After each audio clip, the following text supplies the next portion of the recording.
solo bande ko bana somi ekolo Congo bande ko biso banso oyo bamesana kolanda biso na kati ya télévision lolaka ya mvulusi Kimbangu to pe na télévision lolaka Kimbangu Congo sako omboka bino esika boswami bosabe tando bino mike po ete bolanda nini tori bino na mokolo na lelo oyo ezali koleka na mabele ekolo Congo to pe na mokili mobimba ya solo bandeko bana somi ekolo Congo losako mboka bino na kombo ya mvulusi Kimbangu na kombo maki pamvita na kombo ya nzambe ya mpungu tulendo oyo bankoko na yo babelelaki tika orgueil oyo bankoko na yo bakomisaki ye babelelaki nzambe e ayokaki bango oyo nyonso babelelaki basengaki nzambe nzambe ya mpungu tulendo bien sûr nzambe ya mpungu tulendo oyo na mboka na biso babengaki nzambe ya mpungu tulendo nzapa nzakomba akongo mungali vidi mukulu mungu baba mungu wa milele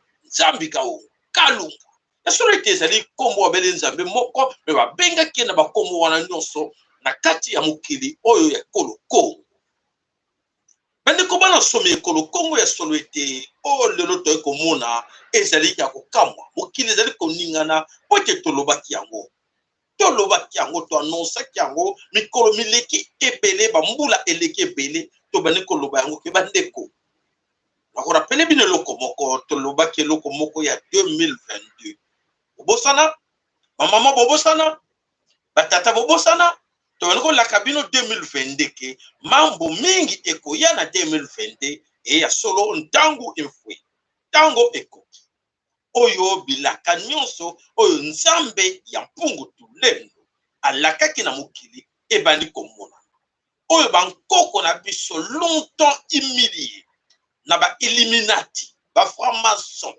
basala nyonso babeta mvulusi Kimbangu basala ye nyonso mais kambote elekaki mais elekate eleko yango ekoki oyo ya vengeance bandeko bakokamwa ya solo tozo kobisa bino makambo ya solo bolanda biso na bokebi nyonso po ete boyeba nini toza koloba nkolo tosenga kana bino de vous abonner massivement n'oubliez pas de mettre vos likes s'il vous plaît otaka ba like n'oubliez pas aussi bandeko na biso ba système moko boye ya ba don na bino na kati ya chat na kati ya chat wana ezana ba système moko ya ba don bote bo mona ngona ke okoko sala moi don ata ya $5 ata ya 5 euros ata ya 10 euros pourquoi pas 1000 euros ce qui va passer va belele ki bino awa boya na ba don na bino boya na action de grâce ya 5000 tala mulongo mba boya na nini eloko ba sala bino mais oyo biso tozo ko lobela bino oyo ezo sauver bino mais le tango to bela kana na ko kipe ya so te bandeko ebele bosenga kana no metna senga bino ke bandeko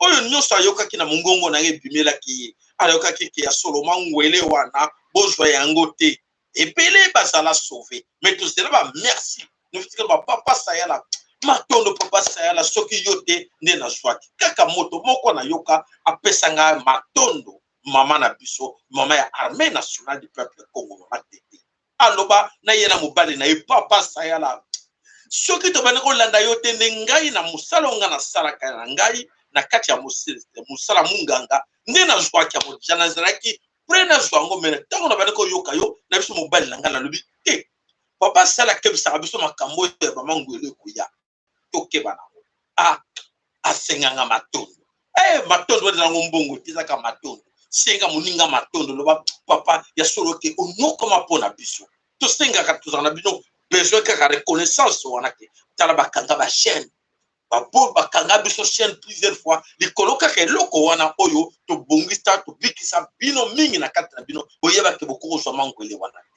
matondo ngana yebisi bino sikoke matondo mboka bino poete nzambe ya mpungu tulendo abatela moko na bino o alandaka biso na kati etando moke abika pona bikambo wana matondo omboka bino Voilà, bandeko bana someko le Congo to côté la mozindo ya actualité na biso mokona lelo. Mais avant to kota na mozindo, to lo baka toujours to kana mo ba conseil, o epesaka connaissance, o epesaka le savoir, o epesaka conseil.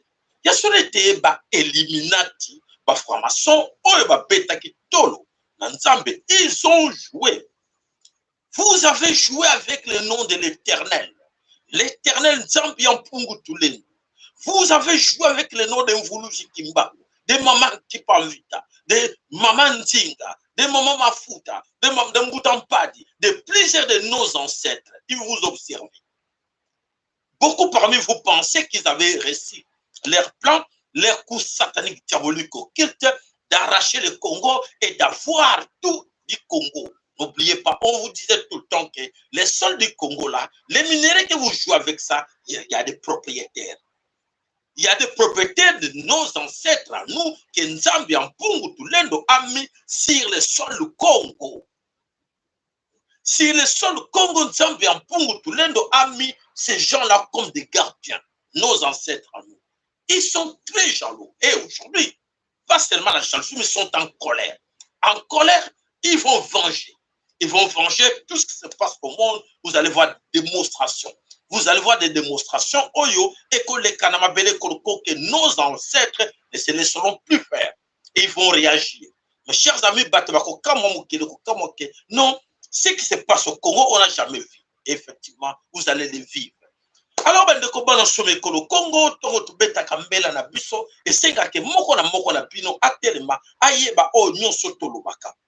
Na tango ta tobelela mikolo nyonso tolobaka ke ya solo mboka wana bankoko na biso eza mboka moko ya ba merveille ya ba mystère Congo poete ba Belge à l'époque ba yeba kiango ces Belges que vous voyez là ces Allemands ils ont vécu cela et dans plusieurs pays africains ils savent que le Congo c'est pas n'importe quel pays, le Congo c'est un pays à part. Alors il faut pas jouer, c'est pour cela que il y a beaucoup parmi eux batala kango na regard moko na mosika bazotala et baza koloba que non totala na to mekana et c'est avec les Tutsis parce qu'ils étaient capables même d'agir, ils étaient capables même d'envoyer des contingents pour massacrer les Congolais, pour arracher le sol du Congo. Mais pourquoi ils n'ont pas réussi depuis tout ce temps? Et qu'est-ce qui s'est passé à l'époque coloniale quand les Belges ont pris fou? Quand ils ont fui le Congo, qu'est-ce qui s'est passé? Et là, on va essayer de chercher à savoir qu'est-ce qui s'est passé, qu'est-ce qu'ils ont vu, qu'est-ce qu'ils ont fui. Là, c'est un mystère qu'ils ne veulent pas dire, ils laissent ça comme ça. Mais la suite continue. La suite continue, bandeko bana somekolo Congo, togo sabinoke, esili na note, nzambe ya mukolo Congo, anakanda ya abomination. Anakanda ya oyo nyonso takomona ke tilelo tokomona tokomona mokonzi lokola chilo un vaurien me batie mokonzi po ete nzambe ba ndimaki ata po na biso na kati na bino nzambe ndimaki batia Hippolyte Kanambe andimi batia Félix Tshilombo ayebaki eloko azosala bandeko bolanda nga na bokebi nyonso nalobelaka bino mikolo nyonso ke oyo mingi eyaki mpa na nga na motu na nga ebimaka ezalaka nga te eyaka. Alors nzambe atikaki tokoma na esika tokomaki wana po ete tosangaki reconnaissance envers ye na ntango toaki na bobungi tokendaki na binzambi tokendaki na banzambe ya bikeko tokendaki na makambo ebele bamagie ya nini baeliminati bafranc-maçon e nzambe abandaki kotala biso bakende tika bakolela yango tokomaki mpo Congo tokokoma na niveau wana te. Congo ezali pays moko à part comme on dit tokokoma na niveau te ke lelo tobanda kosageli tobanda kolelaka c'est biso na bino nde tokomisaki nzambe asilikela biso nzambe bankoko na biso asila bocroire nga seke je vous dis là oyo olingo ndima ngai malamu oyo olingo ndima ngai te okomona yango kala te bokovivre yango. Et voilà bandeko ce que nous vivons au Congo eza likamoma sécurité la réalité que nous vivons musala ba te eza nango catastrophe naturelle eza nango ndenge wana te bandeko bolanda bokomona yango mikolo eza koya. Alors mikolo ezali koya bokomona bokovivre oyo catastrophe oyo nzambe azali kosala oyo azali kopomba po ete boyo bandimaki ete bakovivre yango oyo bamonaki balobaki teke nzambe azali bakanisaka bango baeliminati bazali. Mais nous allons un peu kopesa mwa conseil na moke na bandeko na biso.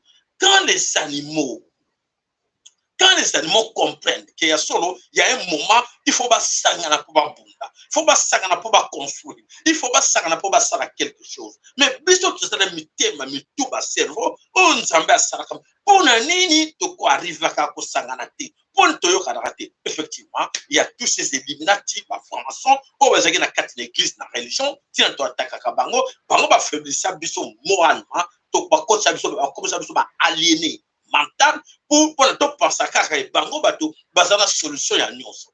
Alors solution nyonso na bango te. Alors nazala mo extrême moko ya vidéo on a kotiela bino toute la réaction moko ya banyama oyo baza ko agir par rapport ya na ba chien ba mbwa baza ko agir na tanga ba moni bazali na nyama munene tigre total nano eloko nini réaction ba ndeko ya banyama wana ezalaki nini.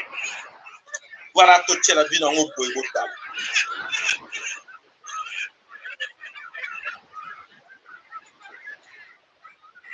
C'est le binango.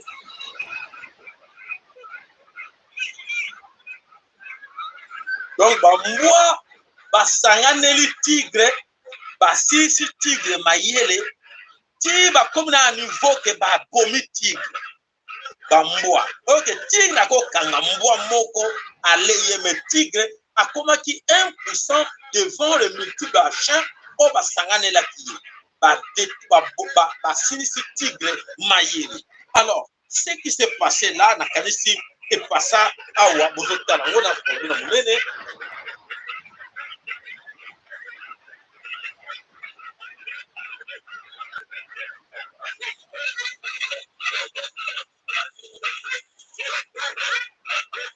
Tigre qui représente la grande puissance.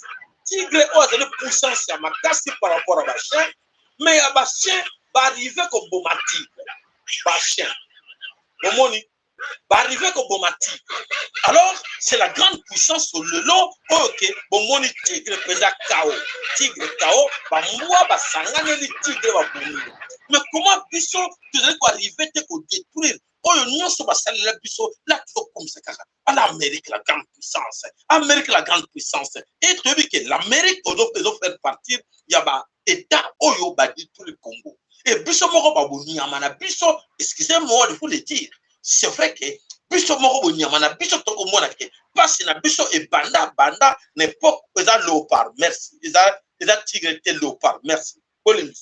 Alors, parce que na biso banda ba mbula banda ba siècle banda ni ba yela biso passe wana bato ba yela biso passe wana ezali nde bato oyo toko bela toko kumisa bango ba grande puissance mais ba mbwa ba kumisi ete ba mbwa ba kumisi ete grande puissance ba mbwa ba lebi non tozoko détruire ba sangana tigre akini c'est ce qu'on dit ensemble nous pouvons biso nyonso ensemble surtout c'est capable malheureusement parmi nous tozana banyanga na kata oyo baza toujours na sima po balembo la kamindele po ete bakumisa kamindele po ete basala sale boulot oyo mindele bazotinda bango po ete badétruire mabela bankoko na biso Congo mais bakolonga te toyebi chaque baza affaibli po ete manso baza koleka na kati ekolo Congo ezali likambo ya kosakana te ezali likambo bankoko batelemi.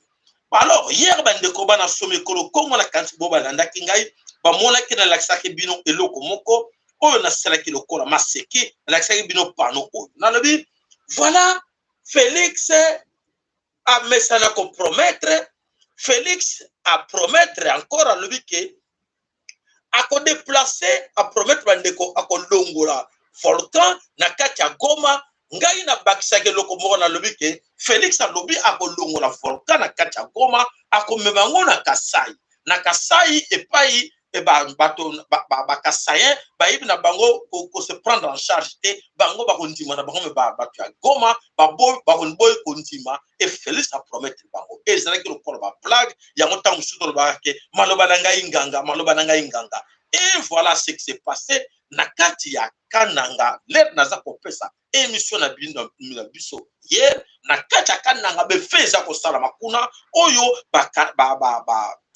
bandeko na biso na Kananga ba comprendre yango te nano bamona yango te oyo baza koloba bango moko na kanisi tokotiela bino video comme ça bino moko boyoka bandeko na biso na Kananga eloko nini bamonaki ya oyo eyelaki bango na kati ya Kananga oyo bakamoki ya solo bandimaki teke eloko wana ekoki kosalama na kati ya Kananga mais esalami.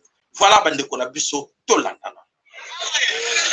Alors qu'à Goma, c'est naturel. Ici à Kananga, on ne peut pas comprendre tout ça.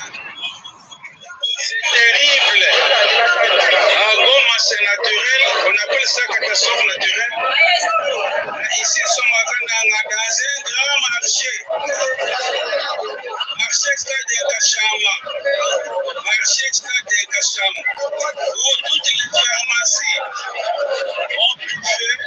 Il est presque 20h, 21h. Nous comprenons pas d'où vient le feu. Nous ne pouvons pas comprendre, on ne peut pas comprendre tout ça.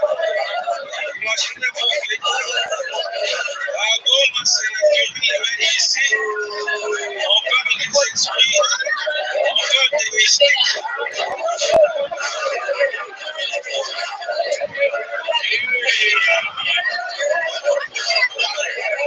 Plusieurs pharmacies, plus de 200, 300 magasins, des pharmacies, par exemple, seulement puisque l'intervenir. Voilà, plus de 200 à 300 pharmacies et Moto, magasins et Moto, les gens ne comprennent pas. Monte où tu as monte ça comme bimela sama bele. Monte ça comme bimela sama bele et ici ba pharmacie. Et ici ba magasin na kati ya ka ce kachama alobi na kati ya Kananga. Alors, les quatre autres cette information, dans le bien on le ba blague, dans le bien que et le connaît ko salama kuna voilà et salami. Angolo bande ko ngai ke solo nzambe azali ko salama kamusina kata mukili. Bokolo banini, eza phénomène nini catastrophe naturelle kuna volcan ba yebi yango teme ba moni monte za ko bimela sama bele eza ko tumba babiloko. Si le marché to la dit bien na détail au moins que soit ba magasin wana eza ba paya oyo ba kenda ko nokola ma ba congolais kuna o ba sala ko ne fallait bankoko na biso ba frapper yango. Voilà ce qui s'est passé na Katia Kananga et ce qui se passe encore juste là tout une nouvelle et le konini et l'équipe après oyo et utko le kana Katia Kananga. Alors bandeko bana some kolo Congo dans l'entretemps oyo ezali ko le kana mabele kolo Congo ba voler non so oyo ba yibaka gaz na lac Kivu ba bandi ko le la déjà ba bandi ko trembler ba voler ba nani ba voler ya Uganda ba voler ba multinational oyo ba se comploter ba zwa ba pipeline oyo ba mema zwa pétrole gaz na biso na lac Kivu ba mema ngo ba kenda nango ti wapi ti na kati ya Uganda oyo bazo tobisa bino mikolo leki ke gaz na biso ezali exploité na kati ya Uganda oyo eza ko kende ti na ba pays mosusu. Et voilà, vous allez voir qu'est-ce que je vais vous faire. Le danger est là devant leur porte. Alors, déjà que oui, comme un risque, donc le volcan est déclenché, voilà, va constater que le fait à volcan, et bien qu'on quitte na katia lac Kivu. Na katia lac Kivu, et bien qu'on quitte, que non, et ça allait toujours mon risque et déstabiliser gaz, oyo, et ça allait sous le lac Kivu.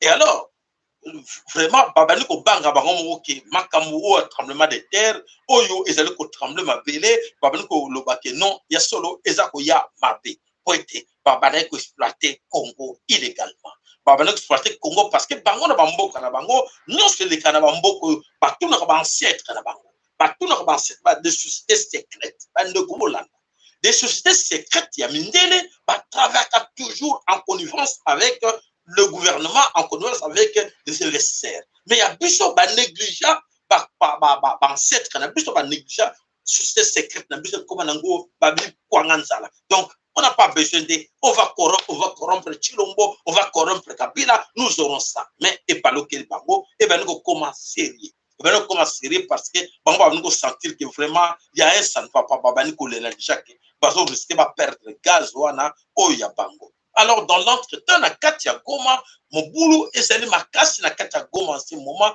évacuation obligatoire. Oyo, est allé ko salama vers Saki, na 20 km de ouest ya Goma. Babani ko déplacer Batou, babani comme ma bango, na plus ou moins 20 km. Nani a déplacé Batouana, lobby c'est la société civile et les gouvernements provinciaux, Oyo, ils sont organisés pour être MMA, Bitawana Nyoso. Tomoni, image batinde le busso épelé, mais ton laxabino, quelques-unes des images au batinde le busso, yako kama bazo bisa busso que non, makamozo le kakuna, bango moko, basali au contrôle nango, et ba pesi responsabilité dans le gouvernement à faire déplacer bande qu'on a biso toujours comme on a que ya solo les gouvernements bazana ba véhicule bande qu'on a biso ngo ba bande ko se déplacer na ba moyen ya bango moko. On se pose des questions, où sommes-nous? Ba bitan ba maman bazoko kima na bana ba se déplacer na bana ba 2 ans 3 ans bazo mema bango na ko mema na makasi bazana choix. Et toujours tout là. Dans notre temps, on voit des véhicules beaucoup moins là-bas. Bazo filmer on hélicoptère ya Monisco au hôtel la bas bazali ko makolo de kilomètres ko bakima volcan. Alors toke na mula lombango po etete sabino ki ya solo oyo eza ko leka na mabele ko Congo et salamana na mokilité mais tozali ko vivre ngo na mabele ko Congo. Voilà bola. Monisco là après ya koyata na mokuko. Monisco ye wana azwi ba kamwa véhicule na ye presque vide avec quelques soldats et babaniko kima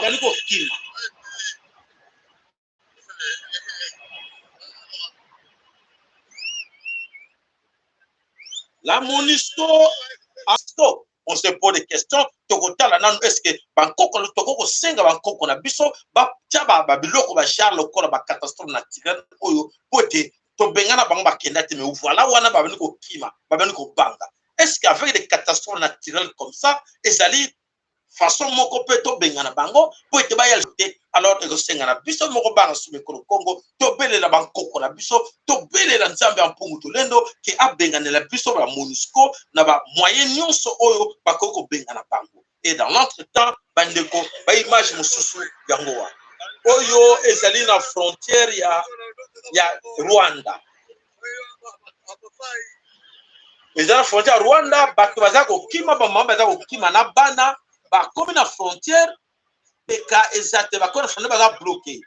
Ba bengani bango ba kota kuna na Rwanda te bato ba bani ko lela.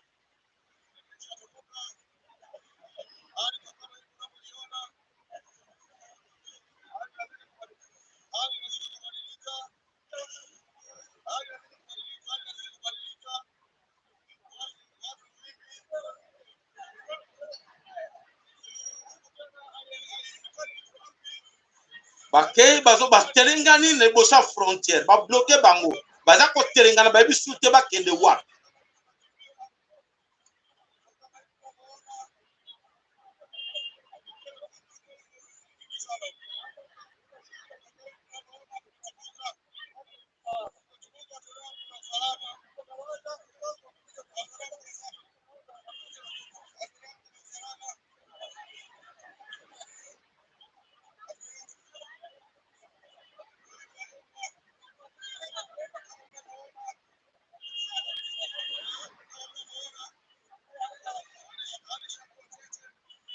voilà bande ko na biso ba terengani ba mingi ba terengana ki na kati ya frontière na kati ya oyo na kati ya nini na kati ya frontière ya Rwanda.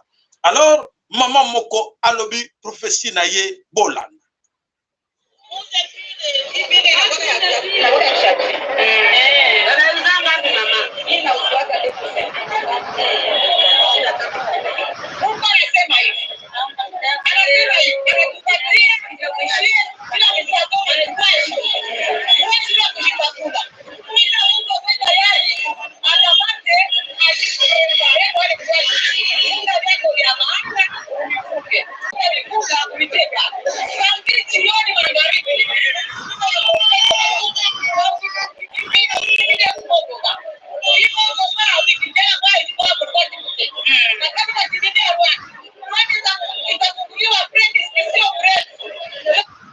Voilà, maman, on a le biquet. Zambé a passé bango 3 jours. 3 jours, ba évacué nani Goma. Basta la ndenge nini bako sala poete ba kangisa mo biloko moko so bana bana kamo biloko muke ya kolia poete ba dégager. ce qui va dégager te ekozala somo pona bango na mikolo ezali koya d'ici mokolo ya poso. Voilà mama wana apesi prophétie na ye selon ndenge nzambe atindi ye aloba oyo ezali koyoka. Oui, groupe oyo ile mko na MONUSCO kisi biko banaenda moshe. Itu ni ajabu kuma. Itu ni ajabu. MONUSCO inaenda, vitu viko ajabu hapa. Hakuna tena vya kupinga. Les gens sont en danger, mais angali nyuma ashitahidi kutoka. Tusaidie maombi Goma, vraiment Goma, bandade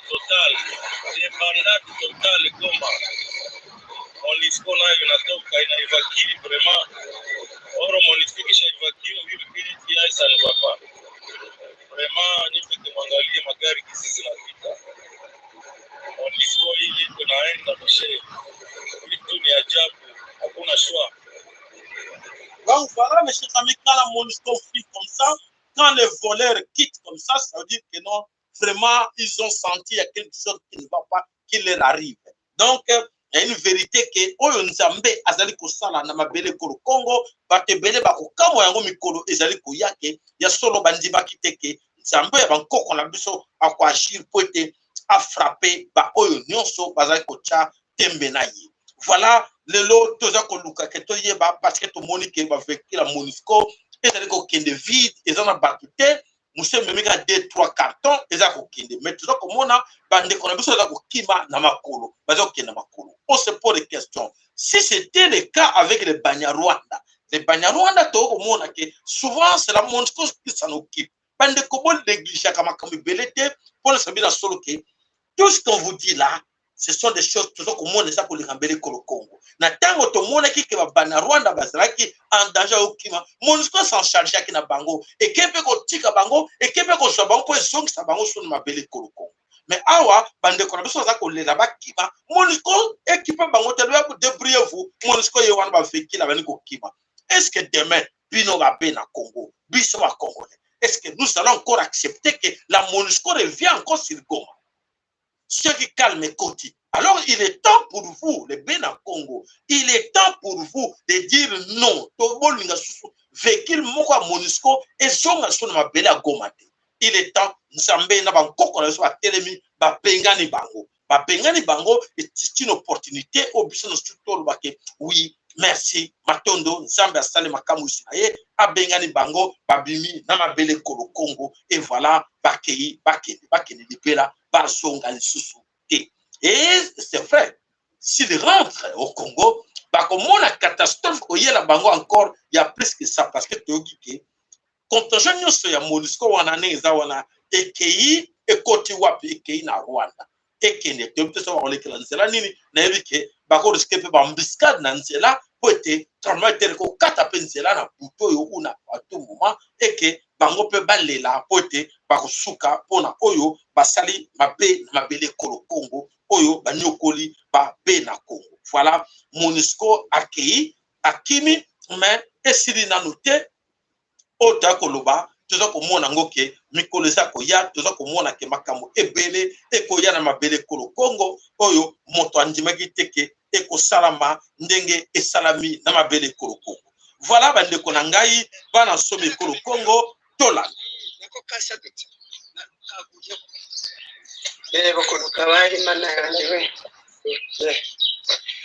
wana na kati ya Rwanda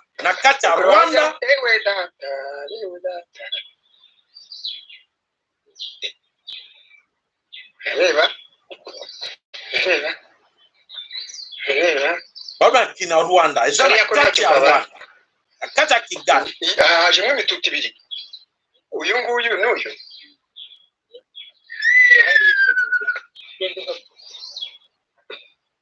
Kimbangu frappe Kigali. Kimbangu frappe. Baba Mungu, vous avez volé le numéro du Congo.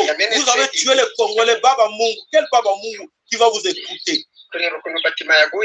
Emmanuel Macron qui est là, aïe bête aïe atawe loko mon côté loko talaba bomoni no mo. Dega nakata Kigali. Kuri kunu cyasadutse aha ni biro L'argent mal acquis, l'argent volé des Congolais. Vous avez construit, vous allez perdre. Nzambe va détruire tout. Kimbangu va détruire tout ce Rwanda-là, vous allez pleurer. L'argent du sang des Congolais, vous allez subir des conséquences.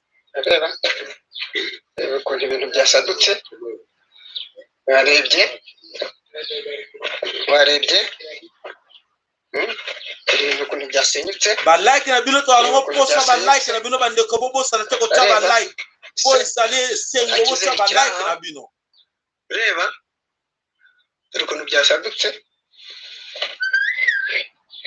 uyu ni umututu rero reba ukuntu igipangu cyamenetse aho ni hirya hariya hareba amagengo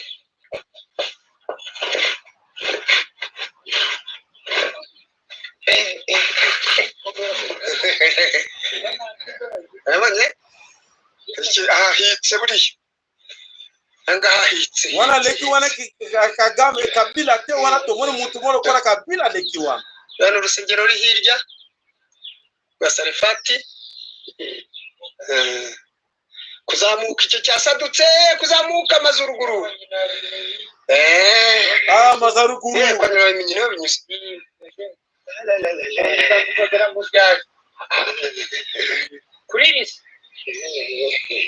le début du commencement. Le début du commencement, voilà, Nzambe Mpungu Tulendo frappe qui gagne. Alors les Rwandais vont regretter tout ce qu'ils ont fait au Congo. Ils vont perdre tout. On vous dit, on vous a dit que attention, ce que vous êtes en train de faire au Congo, ça va retourner contre vous un jour. Voilà le début du commencement. Alors, malheur à vous parce que Bolinga Koyoka Bisote, Bolinga Kochama Mangongi, que oui, nous sommes là à côté des Allemands, les Allemands nous protègent, les Américains nous protègent, et ce n'est pas fini là. Ça va traverser l'océan, ça va arriver en France, ça va arriver aux États-Unis d'Amérique. La guerre au Congo et qu'au Occident. Là, je vous assure, Bogoye Bakake, Makamoto Lubaka, Nzambi Abanko Konabiso, Azako Lalate. Voilà, Congo, on a beaucoup pleuré à cause de cette histoire que les Rwandais, les Banyarwanda nous ont amené l'insécurité. Ils ont tué nos frères, nos mamans, les sangs coulés, les sangs coulés, basana kate kolo Congo, batu bakufa, et killer batouana, lelo, n'étonnez pas ce que vous allez vivre dans Katia Rwanda, c'est le début du commencement. Ça a commencé là-bas, mais ce n'est pas encore Nkoko, ni là. Congo n'a pas dit encore son dernier mot. Nkoko, ni là. Congo, que vous appelez volcan Nyiragongo, n'a pas encore dit son dernier mot. Il est là. Pendant qu'on a biso bana someko le Congo, to bele la Bangkoko na biso, to bele la Bangkoko, frapper le Rwanda. Il faut frapper Rwanda parce que Rwanda mutana base ya biloko nyonso oyo ezako leka na oyo ezoleka na kati Afrique. Si même aujourd'hui Félix Tshilombo est là au pouvoir, c'est le Rwanda qui a souhaité que Tshilombo soit là parce que ils vont l'utiliser bêtement et voilà on l'utilise denge balingi et tout ça comme on a des conséquences tango que Tshilombo tu n'es pas encore épargné même toi là où tu es, ça va être une catastrophe pour toi Tshilombo dans les jours ou dans les heures.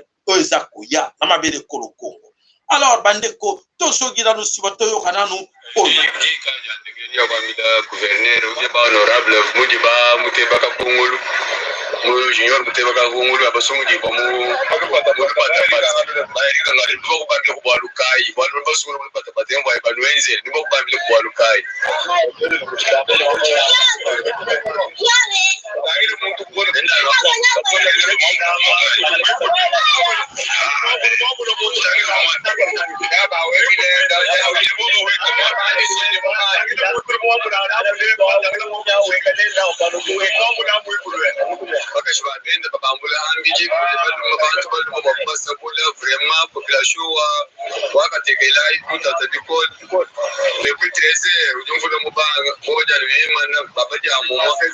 déjà 16h, 17h.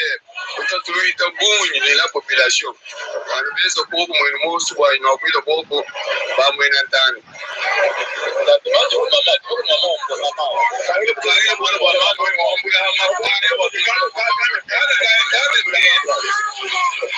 Segundo, para província,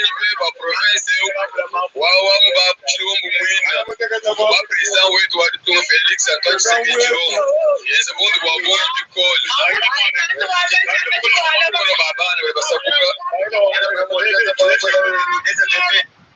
voilà bandeko Makamoza Koyela, les grands Kassaï, nos amis Kassaï, nos compatriotes Kassaïens ne comprennent pas. Mes chers amis, on vous a dit d'éviter de parler le nom de Tshilombo.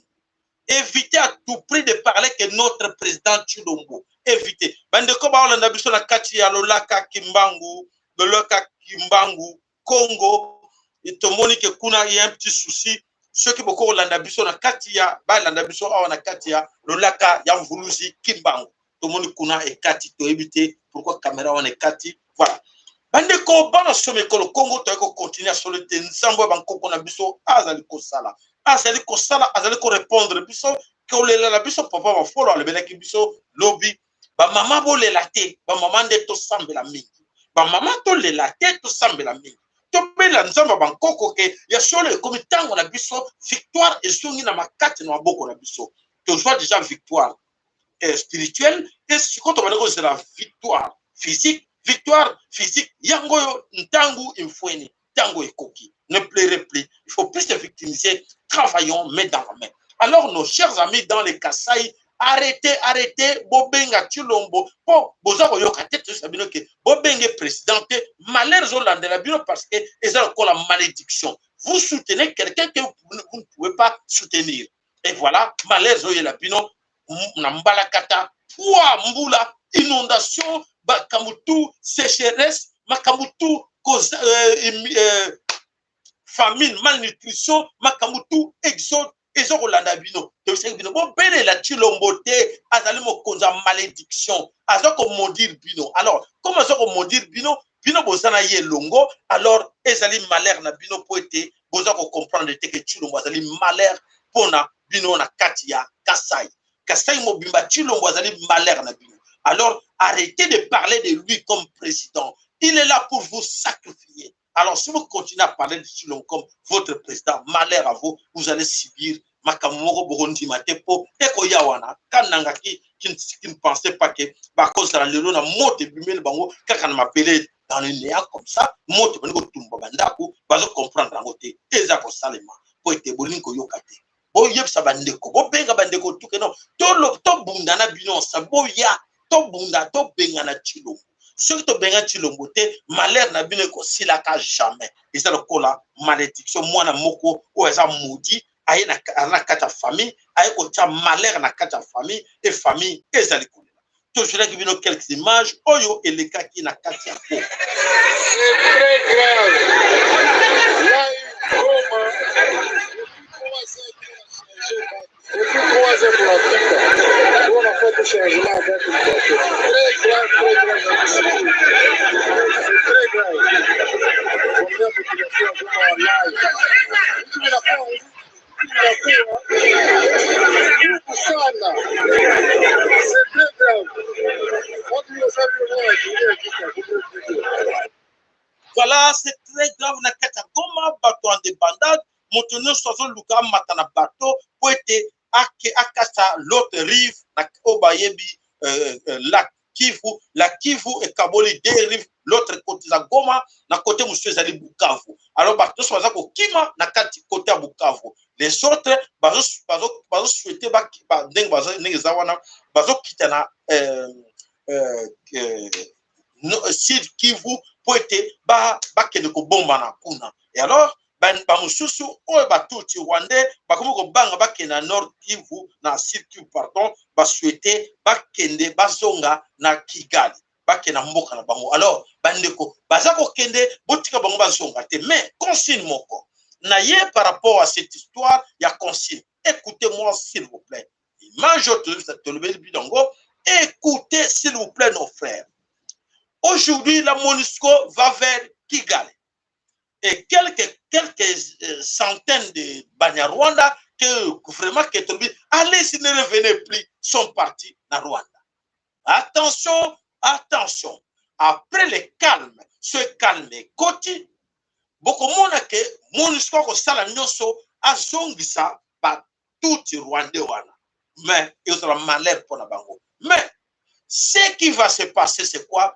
bakoyena bango ebele bakbima ki 100 bakozongisa bango 10 000 que ce sont des Rwandais ou bakatsaki batiki bandako na bango kuna mais bandako na bango esite bandako na bango esika.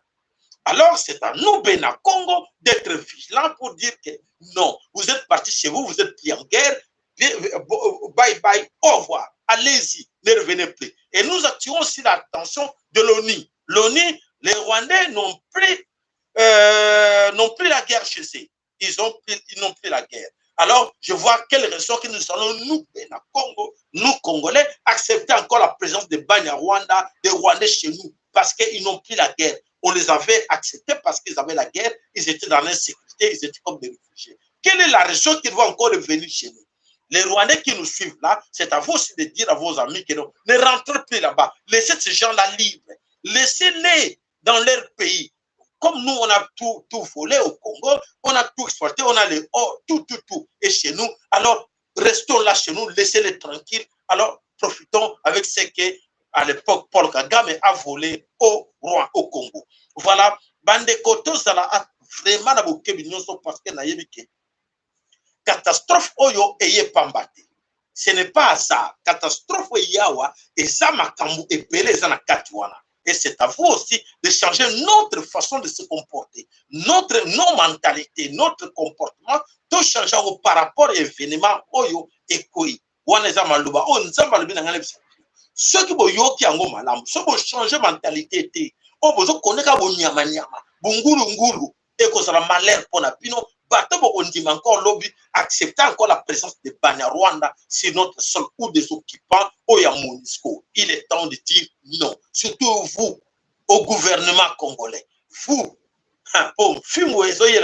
c'est pas encore fini. Vous avez vécu alerte, oh mon inondation na kata Kinshasa, vous respectez inondation et plus grave encore, et là, vous allez comprendre que Oyoka qui bisoté et voilà, et que ça la passe mingi pour la vie. Alors, ben, dès qu'on va au Congo, tokei na kati na mosindo ya actualité na biso, ya koyoka ki ya solo, toyoka ki motomoko na kombo ya Emmanuel Macron azali en séjour na kati ya Rwanda. Emmanuel Macron, bateli biso image, Emmanuel Macron, sire Kigali, humilié. Et comment se fait-il que le sosie de Paul Kagame a humilié Emmanuel Macron? Qu'est-ce qui s'est passé? Alors, Emmanuel Macron, avec l'orgueil qu'il avait, il était trop sûr de lui que non, je vais descendre sur Kigali. Il n'a d'une façon comme président de la France, comme et cette fois-ci, il y a Rwanda, Bamina, ye, ou soutenir, a commis wana, azakomona kaka na tarmac, un petit ministre, il y a agriculture, na élevage, na tarmac, atala, premier ministre n'est pas là, Sozi Kagame n'est pas là. Qui se pose des questions, qu'est-ce qui ne va pas?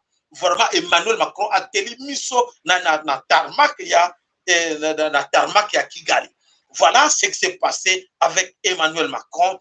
Et il a été dessus. Donc, est-ce que nous ne pouvons pas, avec vous ensemble, prier, invoquer l'esprit de nos ancêtres, invoquer Mvuluzi Kimbangu, invoquer Bankoko Labisoke, va frapper Emmanuel Macron là où il est, sur le sol du Congo, parce que là, c'est notre sol, sur le sol de Kachopa. Nakata Kachopa nenga comme Nakata Africa. Est-ce que Bankoko Labisoke au bébé la bangote va frapper Emmanuel Macron? Bandeko ba maman, bandeko nyonso ba yebike, baza capable de faire quelque chose. Na kanti ko za exemple non, qu'est-ce qu'il est allé faire là-bas? Il est allé se comploter pour nuire les Congolais.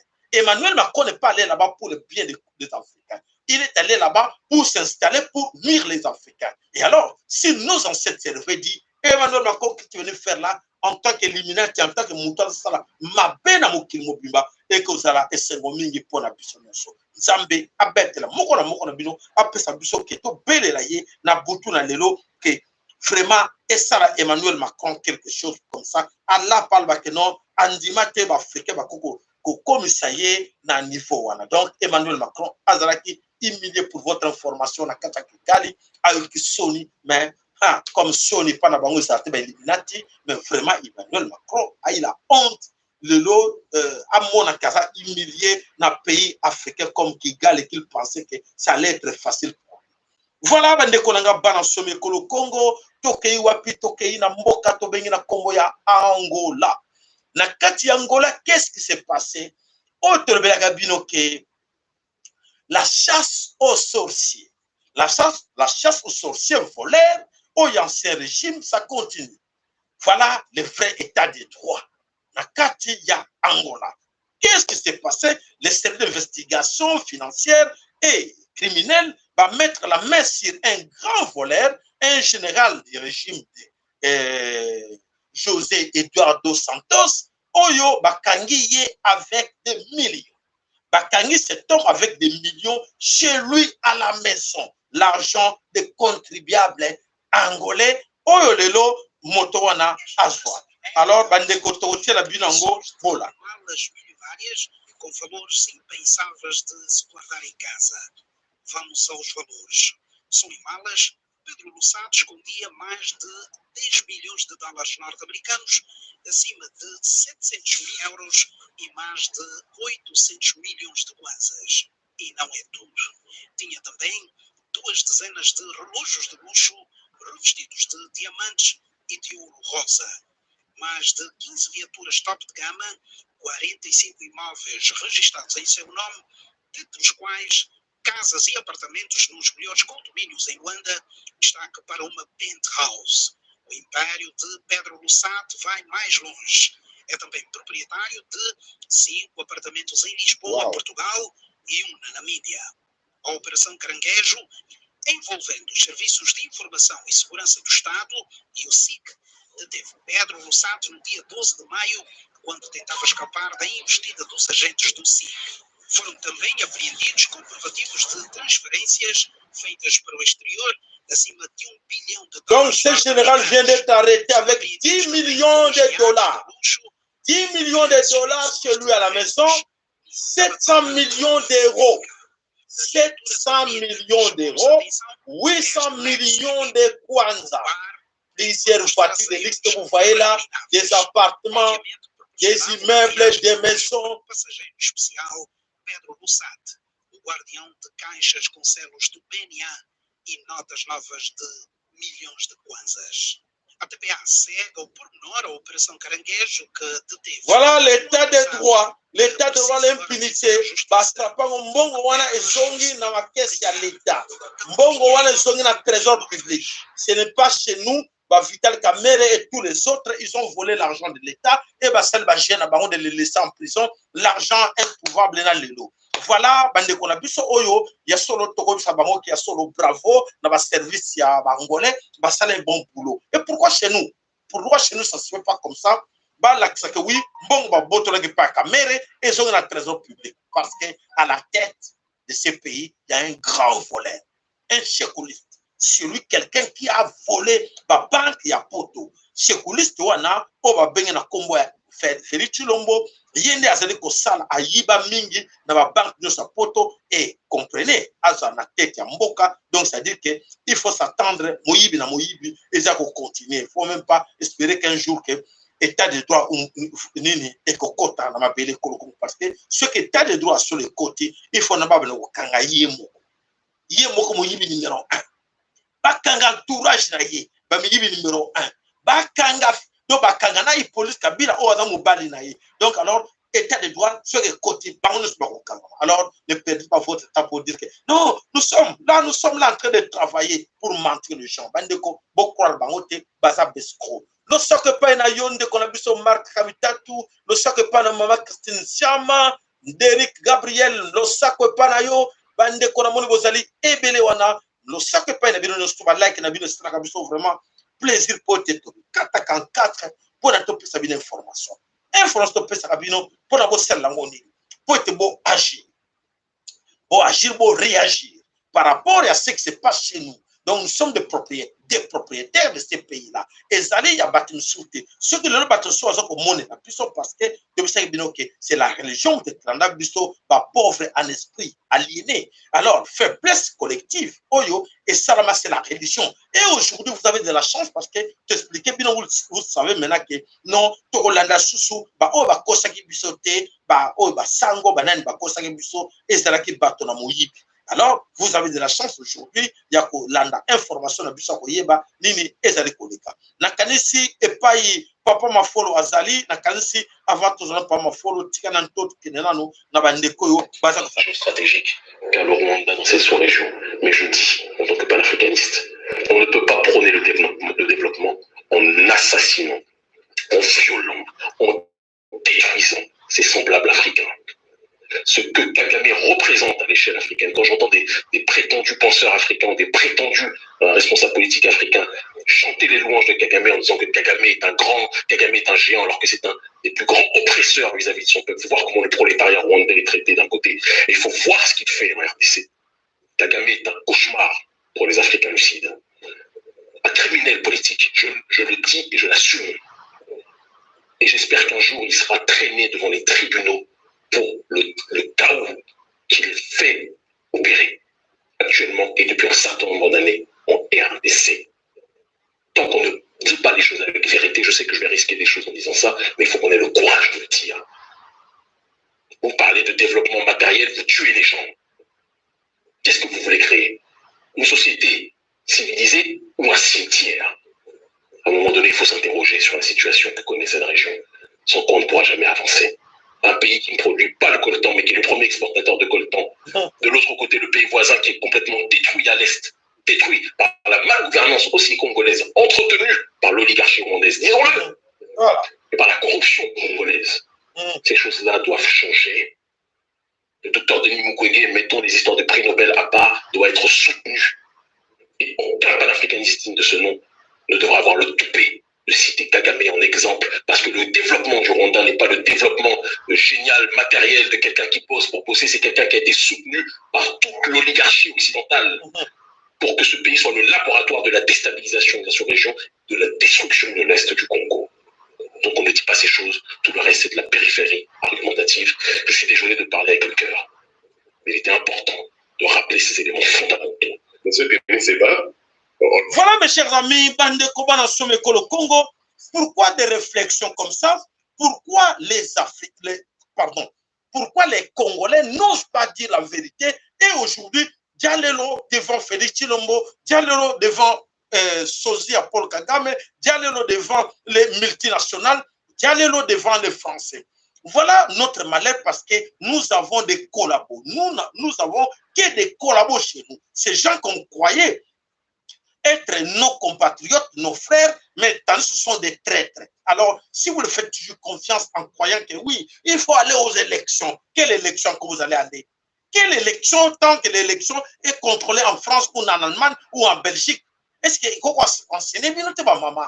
Maman n'a qu'un trubi pingi, trubi est pelé. Mais le côté de tiens la rabino pour y enseigner bino, mon a quatre rabino pour dire que non, on n'a plus besoin d'aller aux élections avec ces mêmes gens. On a d'ailleurs en ce moment-là, comme on dit, on a besoin de chasser tout ce monde, de chasser même leur démocratie. Une fausse démocratie, ils ont amené la démocratie pour tuer les Africains et ils nous parlent de la démocratie, des grands démocrates de ce monde. Quel enseignement, quelle leçon qu'ils vont nous donner tant qu'ils sont en train de combler pour tuer leur peuple? Alors, Tolobi a ok, non, il est temps que chacun de vous a comprendre non autre Koloba, non autrefois. Monsieur le Président, ce que vous souhaitez pour l'Europe, vous affirmez que la France doit commencer elle-même à le faire dès aujourd'hui. Votre action en France raconte une toute autre histoire. Une histoire qui met à mal la devise de votre pays, liberté, égalité, fraternité. Où est la liberté? Lorsque vos citoyens peuvent être surveillés, assignés à résidence et perquisitionnés sur de simples soupçons de la police, pardon. Où est la liberté lorsque des policiers armés débarquent au petit matin pour arrêter un groupe de jeunes dont le seul tort serait d'avoir occupé pacifiquement un chantier? Ma fille en était. Elle fut emmenée devant son fils de 2 ans, loin de chez elle pour subir pendant toute une journée un interrogatoire. Dans votre France, l'état de droit garant de nos libertés s'éloigne jour après jour. Liberté, égalité. Où est-elle l'égalité lorsque vous imposez toujours plus de précarité aux travailleurs alors qu'en même temps, vous faites des cadeaux fiscaux aux plus riches, ceux que vous aimez appeler les premiers de cordée? Votre foi est ébranlable, mais voyez-vous ce qui définit la cordée, M. Macron? C'est la corde. C'est elle qui permet d'adapter la vitesse du premier de cordée aux besoins du groupe. C'est elle aussi qui empêche les derniers de cordée de tomber au ravin. Mais dans nos sociétés, Monsieur le Président, cette corde n'existe plus. Les riches s'enrichissent, les classes moyennes stagnent et se précarisent, et les plus fragiles sont abandonnés à leur sort. Liberté, égalité, fraternité. Est-ce au nom de la fraternité que vous vendez des armes à des régimes qui les retournent contre leur propre population ou contre leurs voisins? Voilà. Où est-elle cette fraternité lorsque votre police lacère tente ses sacs de couchage de migrants? Procédures expéditives, recours non suspensifs, détentions administratives, voilà les ingrédients de votre projet de loi sur l'asile et l'immigration. Contenir et refouler plutôt qu'accueillir des êtres humains en exode forcé. Liberté, égalité, fraternité. Au pays de l'accord sur le climat, je rajouterai un quatrième terme, durabilité. Vous dites vouloir la taxe carbone, la fin du glyphosate, la fin des voitures diesel, bravo. Mais vous restez en même temps un ardent promoteur des traités actuels de libre-échange et pire encore du nucléaire.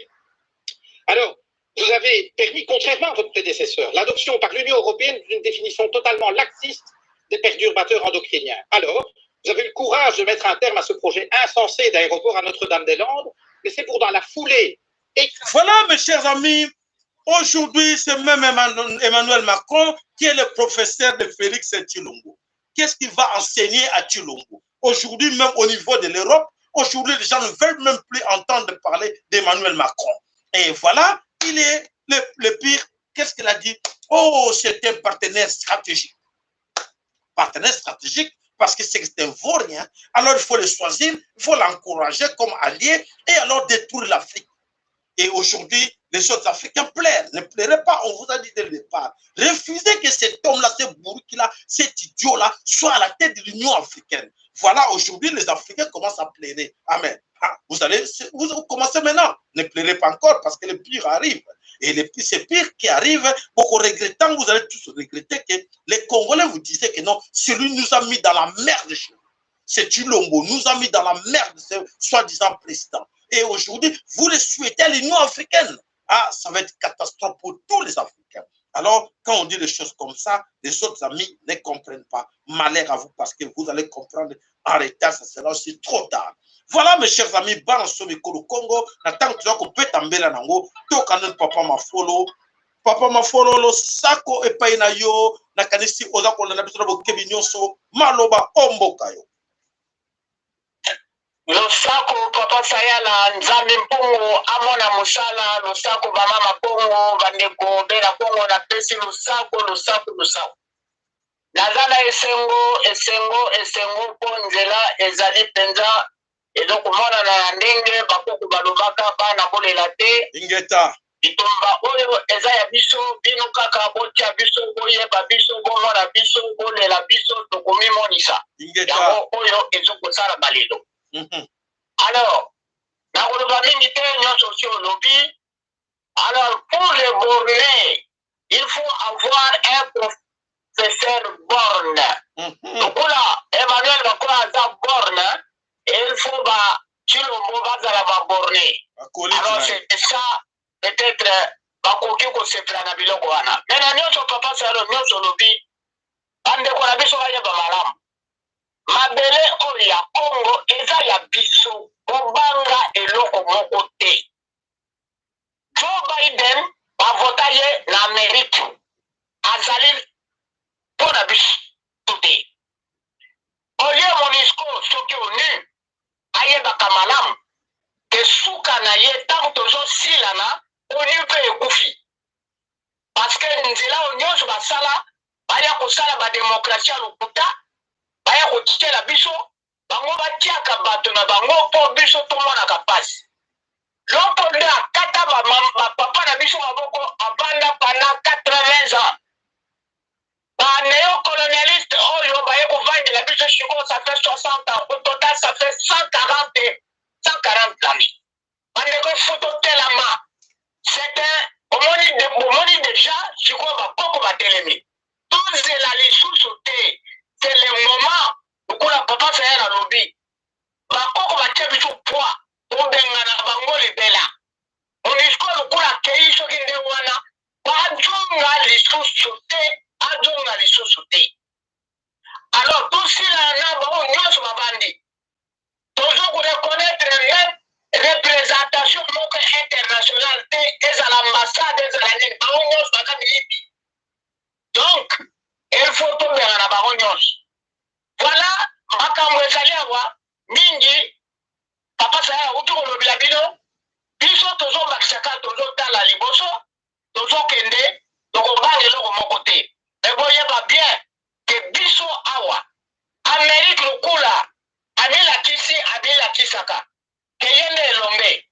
akolapa mpona Emmanuel Macron ake kotala cimetière ya moto oyo Paul Kagame bakume ya katimili yango wana kei omonaki suzi na ye soki ayawa soki bobela soki suzi soki nini alingaki akweyawa alors yango wana akei kuna pour que aluka mpe moyen soki ya kozwa soki nini mpo Rwanda eza na maboko ba anglo-saxon canadien bango nde bazo kogere makambo wana mais biso tokobanga te parce que tosali bitumba na moto te babima lolenge bayaka basalaka MONUSCO mpo ke aye kovandela biso lokola oyo balobaka force publique ezali continuité ya force publique ya époque coloniale tokomi na époque ya néocoloniale oyo Tshilombo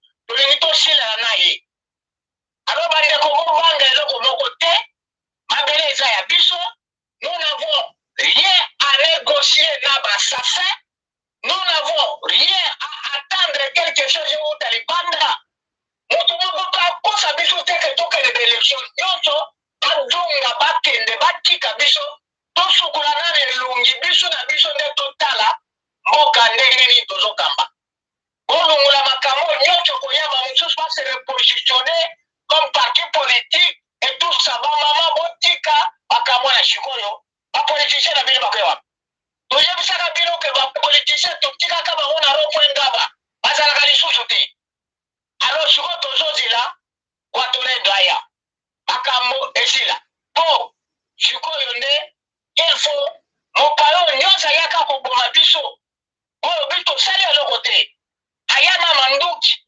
aya na soki bible akosa biso ye moko amikosi akomi na suka ayebi lisusu te mboka yango bakata te toyokaka oyo mosusu soki azalaka Herman Cohen alobaka ke le Kivu appartient au Rwanda donc le sous-sol mais bozwa yango non obana okimba lisusu bozwa yango soki sous-sol eza ya bino donc bozokopiolola na libanda olie boya bozaba elombe boya ntina kati ya mabele ya ntiko olobaka mabele oyo eza ya ngai Joseph Biden nation oloba papa sayala akombo ya bakoko vulusi kimbao mama kimpa vita zambi mpo tolendo na tunso maloba bakoko babatila mosala ndenge ezokosala obanga eloko moko te mabele eza ya biso ya mama donné makambo nyonso ekokoma na alinima ndenge mais topesa kaka nyonso na bakoko na biso po molimo ekufaka te nzoto ekufaka molimo ezalaka toujours molimo nde eleki na nzoto na makasi nde wana totiaka elike na biso nyonso na milimo ya bakoko na biso yango wana sikoyo nde nzela ezokokende malamu akomba bakoko papa sayela atiki yo liloba engeta matondo papa mafolo ya solo ete tobelelaka nzambe ya bankoko na biso ya solo eske esengeli te ke tobelela nzambe bankoko na biso po ete tosila na makambo parce que tomoni ke bato po bakima mabele kolo Congo il faut pas qu'il même Virunga wana merci papa Derrick na ndenge opala sur parc à Virunga po bakima Virunga il faut catastrophe naturelle il faut tobelela bankoko bande ko na biso oyo bayebi ke bazana ba relation na ba chef coutumier na ba chef de groupement oyo baza capable ya kosala quelque chose tomoni la solution pour na bato babengana to bengana bango na babele kolo Congo il faut créer bango ba genre d'événement ya bo parce que sans yango ba okebete et alors l'événement ba zo laksa bango ke banake non et frapper bango et kozala esengo mingi poete ba koyeba ke ya solo nzambo ba kokona biso azali vivant azali na bomoi azali kosala poete a sauver mabele koloko. Alors beaucoup parmi vous oyo batiaka nano elika baza na lelo bakokondima oyo biso tolobandimaka biso te balobaka ono biso tete moi je suis catholique nga naza chrétien nakosurprendre bino na image moko nakanisi mingi na kati na bino bayoki yango bamona yango bayoka yango misusu bandimaka yango te. Alors nalingi na surprendre bino na image oyo botala à qui vous avez affaire quand vous croyez na christianisme. Voilà. Arrivent à l'église pour leur cérémonie de mariage. To bandela bina on est bandeli comme ça, boyeba ezali nini. C'est là to bandeli bandeli comme ça boyeba banani wana couple on a. Voilà le couple oyo bakei na mariage. Ba couple bakei et pas ya sango a béni bango. Bango wana. Voilà. Ce couple arrive à l'église pour leur cérémonie de mariage. Depuis dimanche, des prêtres catholiques bénissent l'union de couples homosexuels dans toute l'Allemagne, un acte de rébellion face au Vatican qui a récemment réaffirmé sa stricte opposition. Aujourd'hui, on a l'opportunité de célébrer ces bénédictions publiquement au beau milieu de l'église et puis à l'abri des regards dans la cour arrière. Ce prêtre a béni une trentaine de couples sous protection policière car il a reçu des courriels de menaces. En tout, plus d'une centaine d'églises dans le pays organisent ces cérémonies. Homosexuels, lesbiennes ou hétérosexuels se joignent ainsi à l'initiative L'amour l'emporte, lancée par des prêtres, diacres et volontaires. J'ai trouvé cela très émouvant. Il a trouvé les mots justes et on s'est senti très accepté. La campagne, critiquée par l'Assemblée des évêques, doit se poursuivre sur plusieurs jours. Voilà. Bon, tant que le rabino bande kobondi me la kabisa te sabino ke solo ba oyo nyonso ba yela ki biso na kati ko ko ba yeki no ba satan ba diable o ba yela ki biso barbarie ba yela biso minduki ba yela ki biso assassinat ba yela ki biso corruption ba yela ki biso vol ba yela ki biso nyonso et la suite continue na mabele kolo Congo mabele kolo Congo oyo na kasi ba koko na yo ba bango ba fika ki banduki koko no soka moni biloko ya boye na kanisa ko lala te ko avoir ba cauchemar toute la nuit koko na yo. Ce qu'on bimi c'est le lac, c'est le soir l'amour qui au lac c'est le bi regarde ce qui se passe à notre temps. Na kata poto koko na komona nini yo pop ni akokwe ya mbala mo pa kufi. Mais voilà, ba finga ki ba koko no bandoki. Ba finga ba koko no bandoki bango wana entre autres des Allemands. Ba to ba ko tie la biso de sorte na kata ko le Congo entre autres des Allemands et beaucoup parmi vous sont derrière ces Allemands. Au moni que ça veut que ba peuple reptilien. Baza ba reptilien. Alors batu wana baza batu te lokola yo. Ce que ozo comme tike pa na bango yebaka ke oza sumutu to kompeni. Yango ozo komona batu ba tilombo ba kotie na kati ya ba loge wana ba yebiseke te yo tie la pour nous. Oza confrère on te protège. Azo banga bino te as massa azo sacrifier bino na kati ya kananga na kati ya mbujimai. Il s'en fout de vous. Bande ko to bisi bino diake toujours répéter encore nos frères, nos amis. On a posé benga ko benga to tele bino ba numéro mi bala téléphone o monique sujet intéressé yo on a encore 5 minutes au koki ko benga biso. Donc ça dit que makambo esa ko leka na mabele Afrika surtout le bela binango parce que à l'origine ça vient d'ici. Tout ce que nous vivons là ba scénario nous to vivre en Afrique parce que esa ko uta awa na poto na mondele. Mondele ngo obino boza ko banga na Afrique nzoka titala mondele obino boza ko banga azali nani. Voilà bande ko na biso bana somme ko Congo to yaka wana puti to beta mbela ya makambo yo ezali ko yela biso na mabele ko Congo. Biso moko bana somme ko Congo to terme na moko po ete to lobake. Comme tuzali bobi ke tuna campagne moko sauvons nos frères Kassaïens. De sauver bande ko na biso Kassaïens. Et le message qu'on lance à nos frères Kassaïens, na semaine au bimba na poste na momo bimba, message qu'on lance à nos frères Kassaïens, boya et pas la mission. Boyo kasonité. Boya, bo salaki bere, bo songa na ndako. Songa bozo la ndaka nzera chilo mo président na biso dali malédiction bo sala muti.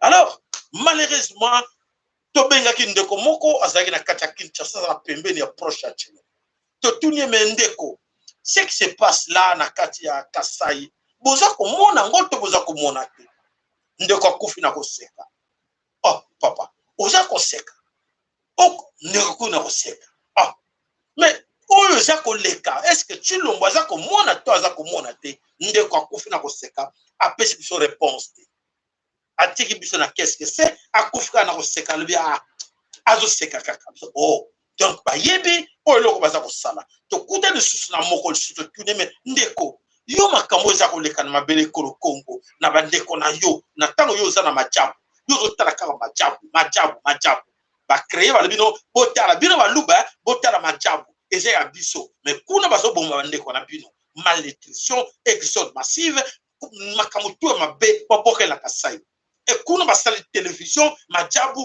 baluba batoni pe kaka na télévision ah majabu ah bozo tala majabu le bo regretter un village d'ailleurs que ah papa e bongo ngana sala nini yo ka réponse à ndeko lui ah papa e bongo ngana sala nini voilà mais biso to bi ça va ko permettre biso to lo bakeno na sala nini te il faut to agir ya on toujours agir toujours bundela bandeko na biso bakasanya baba ndeko na biso futa kosa yote baba ndeko na biso mais parmi bango mingi baza ba semi bantu mais baza bandeko na biso kama bantu eza na kati wana to luka moyen to za to défendre bango bino bandeko na biso pe tuzo ko senga na bino to za na bino bo moko poto bunda bitumbo yo moko na bino za parler na surtout bino bato ozali fixer ba tie bino liboso po ba simsi bino pouvoir et bazo ko boma bino na se el o tika le moko sutu na suna bato te bakenda wapi na mboka te village na biso kenda village natal eza wapi et comment na maboko ya bakuti pona nini parce que oyokela kinga avanté oyokela papa sala avanté yango tosenga bino matondo na bino nyonso oyo abosani te azali na quelque chose à osala don na chaîne na ye topesa kaka matondo nzambe apambola ye na don oyo akopesa to pe na contribution na akopesa po ete asoutenir chaîne na ye. Voilà bandeko na biso matondo na oyo nyonso alandaki biso na oyo nyonso baleboso akota na chaîne oyo tosengi na bino de vous abonner. Vous avez fait un bon choix. Ne regrettez pas, c'est un bon choix parce que c'est la seule et l'unique chaîne sur YouTube.